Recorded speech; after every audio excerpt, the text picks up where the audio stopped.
बिस्मिल्लाहिर्रहमानिर्रहीम। अस्सलाम वालेकुम नाजरीन, बात यह है कि साथ मैं हूँ हिना आदिल। नाज़रीन, वक्त और हालात बदलते रहते हैं। माजी का एहतसाब आज हो रहा है तो आज का एहतसाब मुस्तकबिल में होगा। हम सब तारीख को जवाब दें। सभी को तारीख में अपने किरदार का हिसाब देना ही पड़ेगा।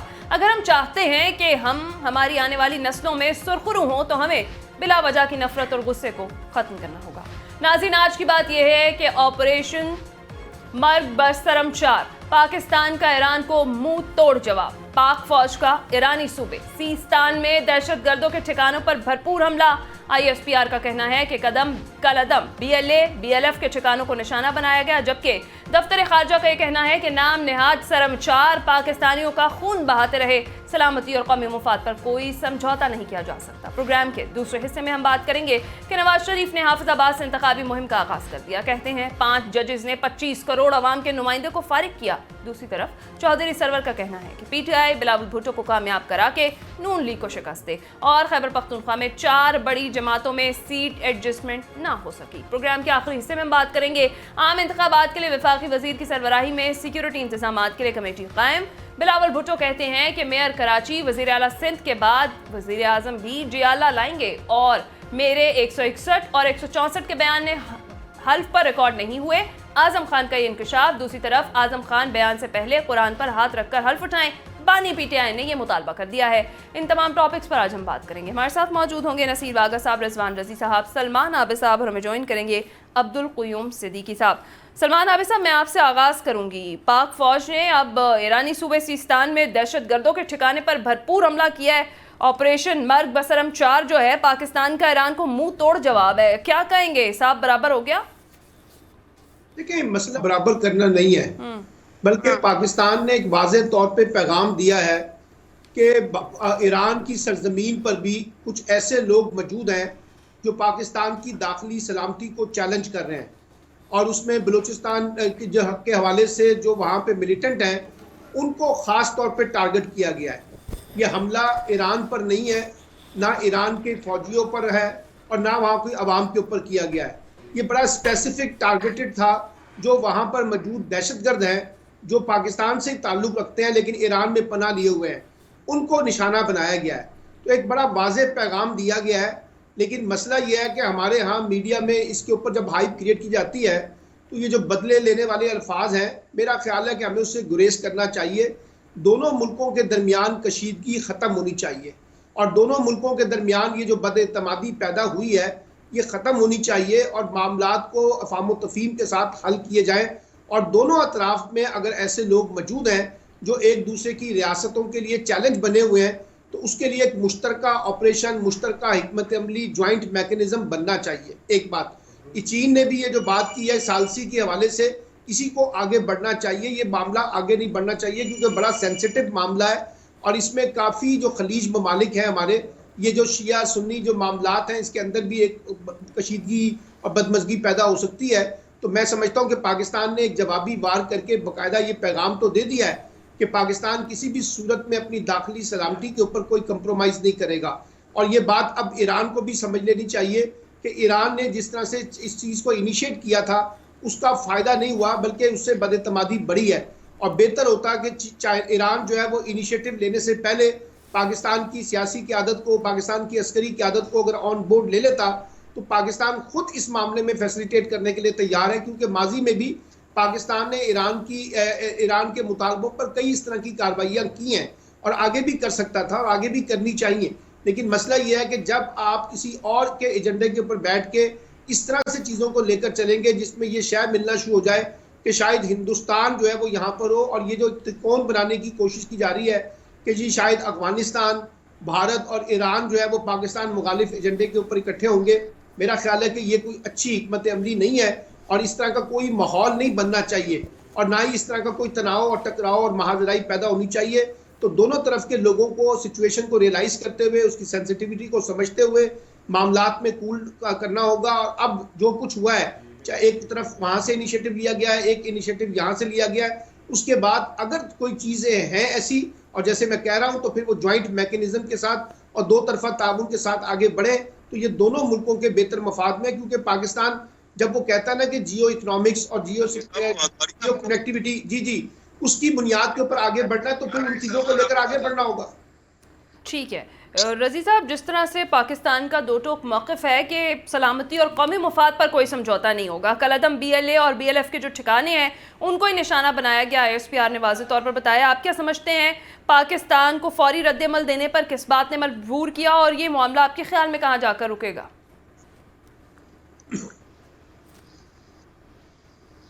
रजी साहब मुझे नहीं सुन पा रहे हैं। जी सलमान आबिद साहब। कि मैं यही कह रहा हूँ ना कि ये जैसे आपने भी सवाल उठाया कि ये मामला कहाँ पर जाके रुकेगा, तो ये तो बुनियादी तौर पे गेम जो है वो ईरान की कोर्ट में है कि ईरान अब फर्दर कोई इनिशिएटिव ना ले और उसके जितने भी कंसर्न्स हैं वो एक ज्वाइंट मैकेनिज्म के तहत पाकिस्तान से शेयर करे, ताकि बातचीत को आगे की तरफ और मुस्बत तरीके से लेके जाया जाए और मुश्तरका ऑपरेशन के साथ इन चीज़ों को आगे बढ़ना चाहिए। तो गेम तो अब ईरान की कोर्ट में है।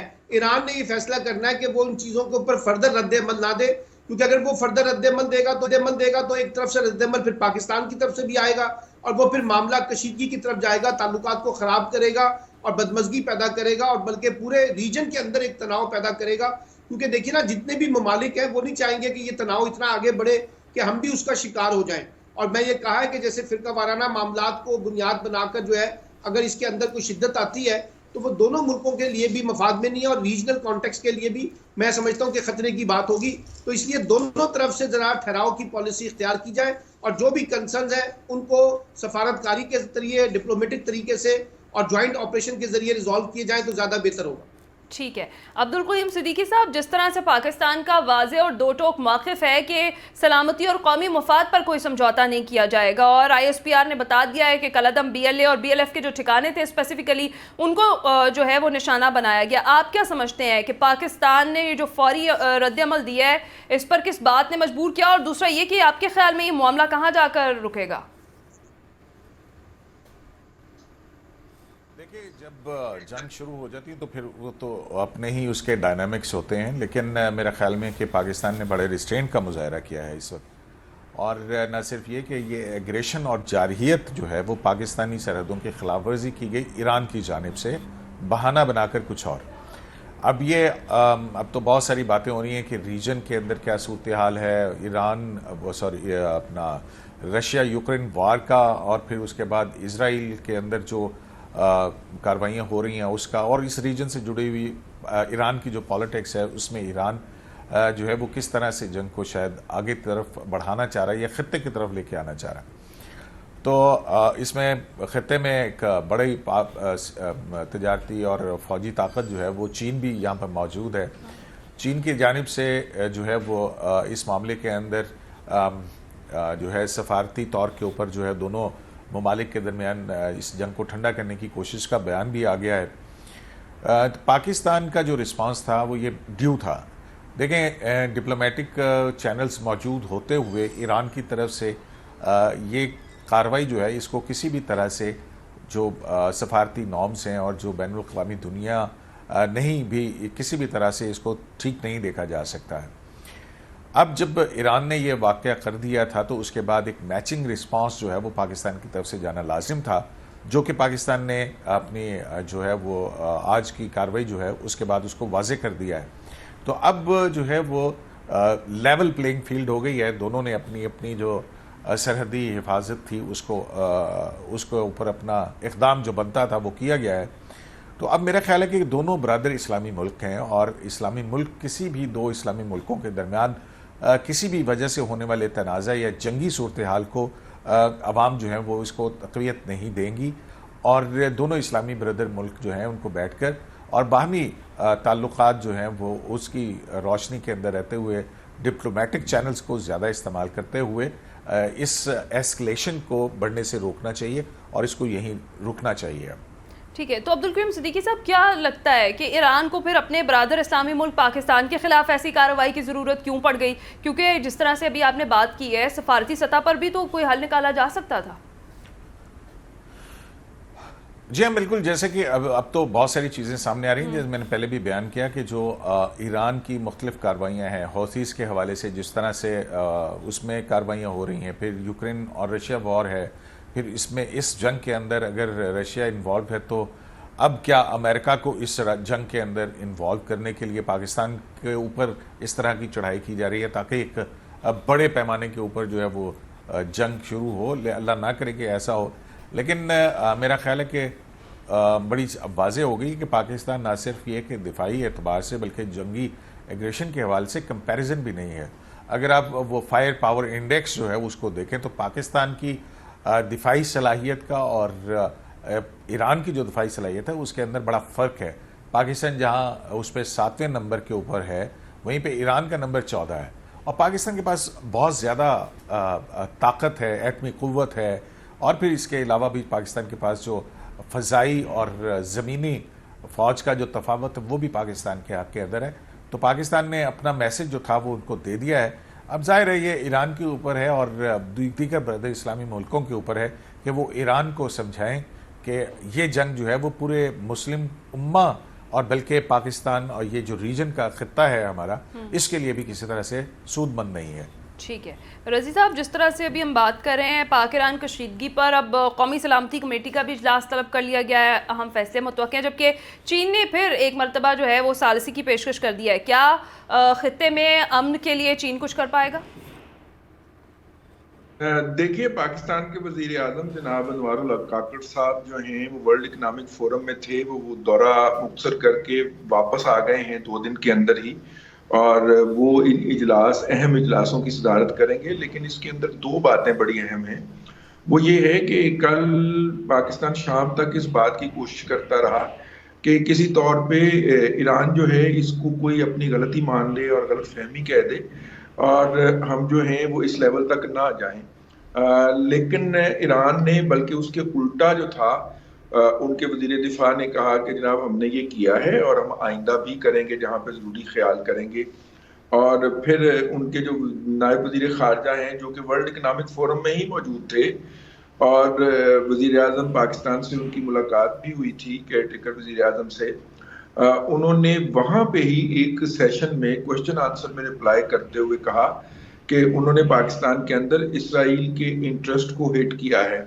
यानी कि पाकिस्तान अगर इसके ऊपर रिटेलिएट नहीं करता तो वो ये बात कबूल कर लेता कि पाकिस्तान जो है वो इसराइल का पुश्तीबान है और पाकिस्तान के अंदर इसराइल की तंसीबात भी मौजूद हैं जिनको ईरान ने हिट किया है। तो इसलिए इसके ऊपर रिटेलिएट करना पाकिस्तान की मजबूरी थी। लेकिन अगर आप जो हम है हमारी जो डिफेंस और स्ट्राइक की कैपेबिलिटी की बात करें तो पाकिस्तान ने विद इन 24 आवर्स वहाँ पे एक पूरा वॉर थिएटर अरेंज कर दिया। अगर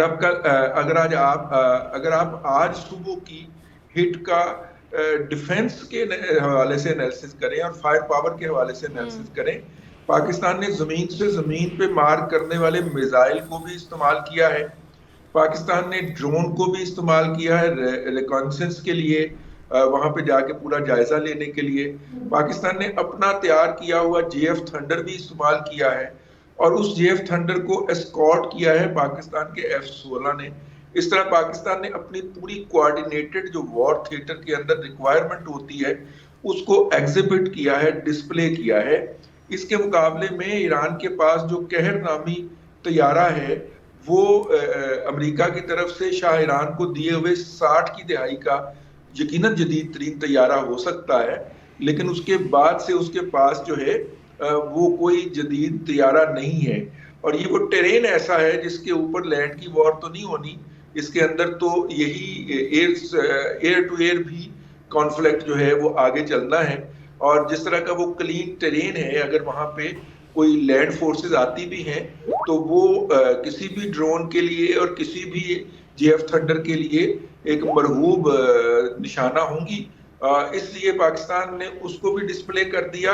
और जो हमारे मशरकी हमसाये को गलत फहमी थी कि पाकिस्तान की तमाम जो डिफेंस की कैपेबिलिटी है वो टारगेटेड है only to defend the eastern border, उसको भी जो है उस गलत फहमी को भी क्लियर कर दिया है कि 24 आवर्स के अंदर तो वहाँ पे इतनी अच्छी मतलब कि इतनी अहम तनसीबात जाके इंस्टॉल नहीं की जा सकती थी, क्योंकि फासलों की अगर हम बात करें और ख़ास तौर पे जो वहां पे सड़कों की और ज़राए रसायल की हालत है, तो वहां पे ले जा वहां से फायर करके एक ये भी मैसेज दिया गया कि हमने अपने तमाम बॉर्डर्स और तमाम साइट जो हैं वो सिक्योर कर रखी हैं। अब इसके बाद ईरान की तरफ से ये रिस्पॉन्स आया है और उन्होंने पाकिस्तान से ये दरियाफ्त किया है कि क्या पाकिस्तान का मतलब वाकई यही था जो उसने कर दिया है। तो यकीनन उसका जो रिप्लाई है वो फॉरेन ऑफिस की स्टेटमेंट में जा चुका है। मेरा ख्याल है कि अब दोस्तों को जो कि कल तक छुपे हुए मीडिएशन करने की कोशिश कर रहे थे, अब उन्हें खुल के सामने आ जाना चाहिए। और इन दोस्तों के अंदर जो है वो चीन एक बहुत बड़ा हमारा भाई भी है और दोस्त भी है, उसका भी किरदार हम सामने देख रहे हैं। तो अब डीएस्केलेशन हो जानी चाहिए। ये खित्ते में किसी के लिए भी अच्छी नहीं होगी, और अगर ये जंग किसी भी तौर पे फैली तो पाकिस्तान के पास ज्यादा वक्त नहीं होगा कि वो इस जंग को प्रलॉन्ग करे। वो फौरी तौर पे इसको खत्म भी करना चाहेगा, और जितनी प्रेसिजन और जितने पाकिस्तान के पास एमुनिशन है, मेरा नहीं ख्याल ज्यादा सस्टेन कर सकेगी ईरान की जो भी डिफेंस बैटरीज होंगी। ठीक है जी। सलमान आबिद साहब, जिस तरह से भी बात कर रहे हैं रजी साहब भी कि ये अगर खित्ते में ये जंग इस तरीके से शुरू हो गई तो ये किसी के लिए भी अच्छी नहीं होगी। अब जिस तरह से चीन ने एक मरतबा फिर से सालिसी की पेशकश कर दी है, लगता है आपको कि खित्ते में अमन के लिए चीन कुछ किरदार अदा कर सकेगा? जी, चीन का एक बड़ा किरदार है इस पूरी रीजनल पॉलिटिक्स के अंदर, और उसके ना सिर्फ स्ट्रेटेजिक इंटरेस्ट हैं बल्कि उसके जो है इकोनॉमिक इंटरेस्ट भी है। और आपने देखा है कि ईरान के साथ भी, भारत के साथ भी उसकी ट्रेड वगैरह, इकोनॉमिक रिलेशनशिप जो है वो काफ़ी इंप्रूव हुई है यूएई के साथ, और इधर पाकिस्तान के साथ भी उनको सीपैक का पूरा एक मंसूबा है। तो वो तो नहीं चाहेगा कि इस रीजन के अंदर जो है डिस्टेबलाइजेशन हो और यहाँ पर कोई इंतशार फैले, यहाँ कोई जंगी माहौल बने, यहाँ कोई कॉन्फ्लिक्ट इस तरह से आ जाए कि उनके इकोनॉमिक इंटरेस्ट जो है वो मुतासिर हो। तो इसलिए चाइना तो चाहेगा कि एक सालसी के रोल के तौर पर जाएँ।